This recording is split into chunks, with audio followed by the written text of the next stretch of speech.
ebifaananyi bineeno bisukira ddala 50 tusoboddeko ofuna seeti esoose. However, kigambibwa mbu wakyaliyo ne seeti eziwerera ddala 3 ez'ebifaananyi bineeno. Bifaananyi bineeno biri kuki? Kigambibwa mbu abantu abo bonna abakyala boolaba mu bifaananyi bineeno Abasiga SILIMU.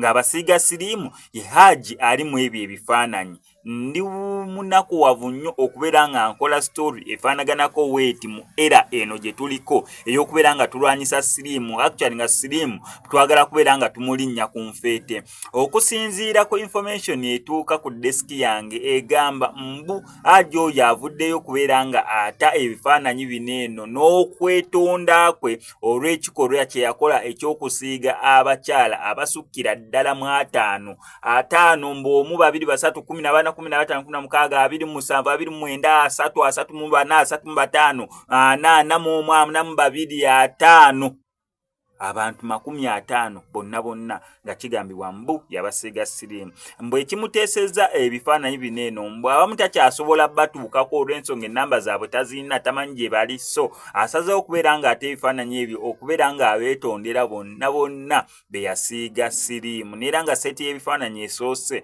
yeeyo nandibeera nga bitambulawo ebiti n'olabamu mwannyoko, byandibeera nga bitambulawo ebiti n'olabamu omuntu wo, byandiba nga bitambulawo ebiti n'olabamu neighbour mwana wa tukigambibwa mbu bonna Hajji yabayisaamu eggaali, neera mu kubeera nga abayisaamu eggaali era bw'atyo Hajji n'abalekera ne SILIMU. Kyannaku nnyo nnyini ddala mweno era okubeera ng'okyasobola ossiba omutima n'osalawo osiige abantu abawererako ddala SILIMU, kubanga wano mu Uganda tukkiriza nti okizuula nti olina SILIMU akomekkerera naawe jasigala. Ate ng'era Hajji Ssebugwawo avuddeyo okubeera ng'akunaazaako ennaku. Gwe wenna ayita mu kusoomozebwa okw'enjawulo ng'akulombera edduwa, olina bizibu bya bizinensi, onoonya mulimu, visa, relationship, ebizibu byonna eby'enjawulo ajja sobola bulungi nnyo okubeera ng'akulombera edduwa ng'omukubirako ku nnamba ye ey'essimu mukwatagane.